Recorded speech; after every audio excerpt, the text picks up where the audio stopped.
Hola, mi nombre es Indy, gracias por acompañarme aquí en Bíblica y Decorosa. Y en este video quiero hablarte acerca de la mentalidad que abandoné después de alejarme de la cultura carismática del Evangelio de la Prosperidad y la palabra y confesión de fe. Es como un testimonio personal de las cosas nuevas que tuve que aprender después de vivir 20 y tantos años como cristiana, pero no aplicando el Evangelio de la manera correcta, sino como yo crecí en la cultura carismática. Mi experiencia personal fue que yo crecí en una iglesia cristiana muy sólida con principios y bases bíblicas, pero luego me fui de mi país y creyendo que estaba en una buena iglesia de sana doctrina y correcta teología, después de mucho tiempo me di cuenta que no. La gran mayoría de las iglesias hoy en día predican un sincretismo, es una mezcla entre la palabra de Dios, entre nueva era, entre confesión positiva, palabra de fe, palabras sacadas de contexto. Y luego de salir de esta cultura yo me di cuenta que tenía una gran confusión. Todas estas personas que están dentro de este gran movimiento creen que están de alguna manera correctas, pero descuidan muchas de las enseñanzas de Jesús, el Evangelio de Dios. Y quiero compartirte en este video 10 cosas que dejé de hacer si estás pasando por la misma situación.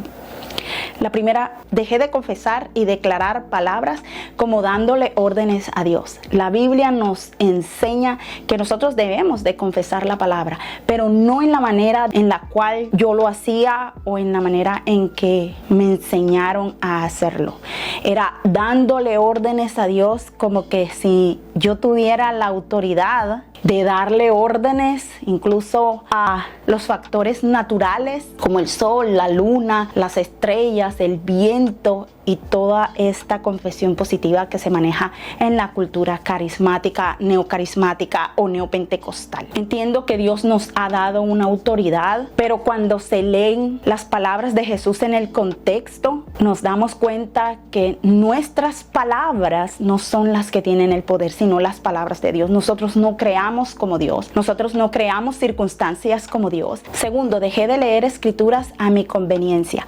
Cuando yo venía a la Biblia, yo venía a ver qué Dios tenía para decirme, qué promesa yo podía entender, qué versículo o promesa yo podía memorizar, pero tenía esa cierta idea acerca de Dios, de que sí, Dios está para nosotros, para darnos una vida eterna y etcétera, etcétera. Esa no era mi prioridad cuando yo venía a la palabra. Es decir, aprendía versículos bíblicos, pero no sabiendo nada acerca del contexto de la conversación en el cual estaba ese versículo bíblico. Y con esta información en mente, pues yo hacía mi propia idea de lo que Dios quería decirme, pero irrespetaba completamente la idea original del autor. Y así, de esta manera, me di cuenta que estudiando las escrituras de una manera correcta, que la Biblia es un libro que habla acerca de Dios, donde Dios se le revela al hombre. Toda la historia en sus 66 libros está para Dios revelarse a la humanidad, lo que Él hizo desde el principio y lo que va a hacer en el final de los tiempos. Y no tiene nada que ver conmigo, aunque en su gran misericordia me incluye a mí como parte de la creación. Y eso desbanca toda esta idea de que el Evangelio era acerca de mí y de lo que yo podía sacar de él. Tercero, me di cuenta que esa narrativa que muchos pastores usan de pacta con Dios para tener tu milagro, si alguien entra en pacto con Dios va a tener la petición que le hace. Miren que Dios pactaba con hombres en la Biblia y eran hombres escogidos de Dios, etcétera, etcétera. Cuando yo entendí y aprendí la importancia de los pactos, para qué Dios creó los pactos, Dios creó los pactos para poder traer al Cristo, nuestro Señor Jesucristo, el que restauraría al primer hombre en el Edén. Es decir, hay un Edén, hay una creación, el hombre daña la creación, los padres Adán y Eva, viene Cristo a restaurar esa creación, pero como viene a través de pactos con hombres, con el pueblo de Israel, el linaje de Israel, y dice el Señor en la cruz, consumado es. Es decir, que ya no hay más pactos individuales para que Dios te sane, para que Dios te prospere, para que Dios te dé empresa o te haga cualquier petición personal. Eso no es bíblico, porque ya lo que tenemos que hacer en esta tierra es vivir una vida en santidad para las bodas del Cordero. Ahora, si entendemos también un segundo aspecto de los pactos, es Dios el que entraba en pacto con cierta familia o con cierta nación. Era Dios mismo que decidía: yo voy a hacer un pacto contigo. No eres tú como ser humano el que trae los pactos. Y si nos damos cuenta, el pacto es un convenio y actúa como el matrimonio. Aunque el mundo esté tan modernizado, tan fuera de sí, es el hombre quien sigue proponiendo matrimonio a la mujer. Es el hombre que entra en ese convenio, en ese pacto. Y de la misma manera actúan los pactos con Dios. Es Dios quien llama a pacto. No te dejes engañar, porque entiendo yo que mucha de esta manipulación de los pactos es para que tú traigas una ofrenda y Dios supuestamente te dé la petición de tu corazón. Porque queremos manipular a Dios con nuestra oración y controlarlo con nuestra ofrenda. Cuarto, dejé de creer en experiencias y manifestaciones místicas sobrenaturales, porque Dios es un Dios de orden, y muchas de las cosas sobrenaturales y todo este desorden que vemos en las iglesias cuando se lee la Biblia, nos damos cuenta que así no actúa Dios. Dentro de lo que vemos en el Nuevo Testamento no hay como esa continuidad de cosas que sucedieron. De hecho, un versículo que está sacado de contexto fue en, creo que es Joel 2, cuando dijo: y sus hijos profetizarán y todas estas cosas vendrán, el hablar en lenguas y todo eso. Ahí estaba hablando el profeta Joel acerca de esa unción que iba a venir cuando el Espíritu Santo viniera. Era necesario que se fuera Cristo para que el Espíritu Santo se manifestara, pero era una manifestación que tenía que darse para que los judíos creyeran. Por eso es muy importante dividir la Biblia dentro de sus periodos y sus contextos, para darnos cuenta que muchas de las cosas que profetizaron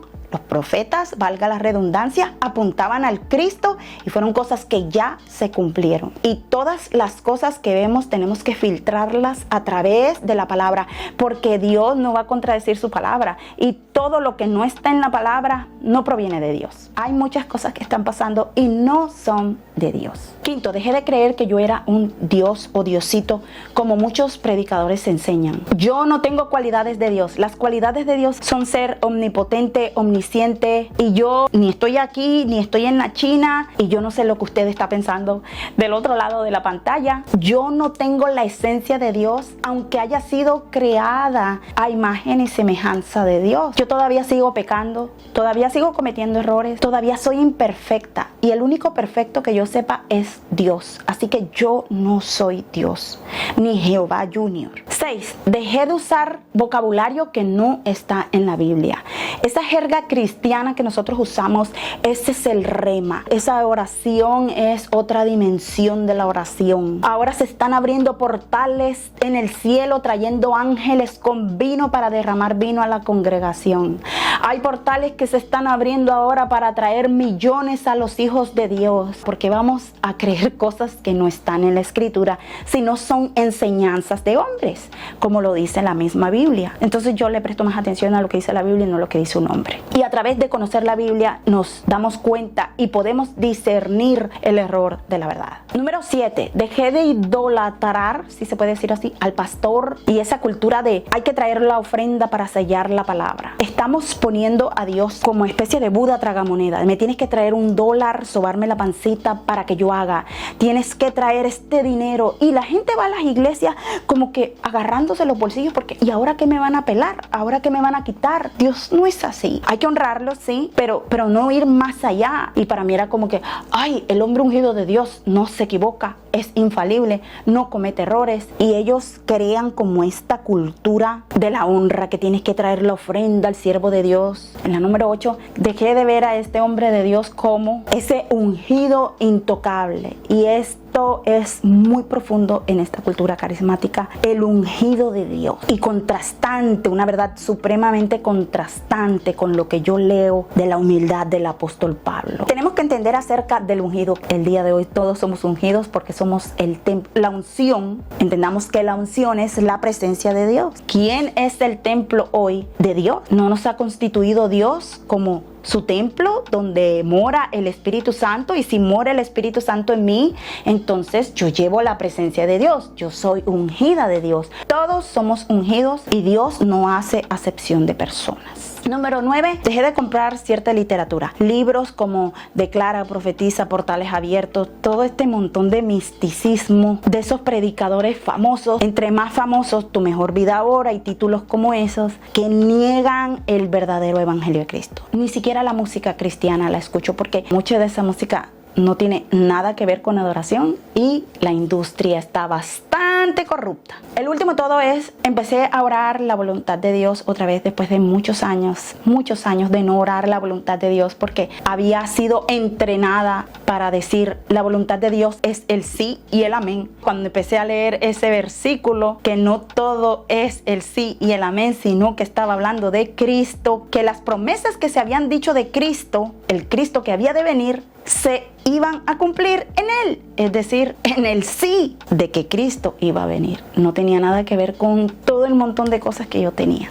en mi mente. No podemos obligar a Dios a hacer lo que nosotros queremos a través de declarar, a través de confesar, a través de creer que Dios está obligado a darme promesas. Dios no está obligado a darme nada. Yo soy el polvo y al polvo voy a volver. ¿Quién es el hombre para que le dé órdenes al Todopoderoso? Si Cristo mismo nos dio el ejemplo grande de que Él mismo aprendió obediencia, aprendió humildad, no siendo pecador, siendo inocente, decidió ir a la cruz a morir. Todopoderoso Dios, Señor, que se haga tu voluntad y no la mía. Y con esto he llegado al final de este video. Espero que te edifique y espero verte en otro video aquí en Bíblica y Decorosa. Gracias por este tiempo.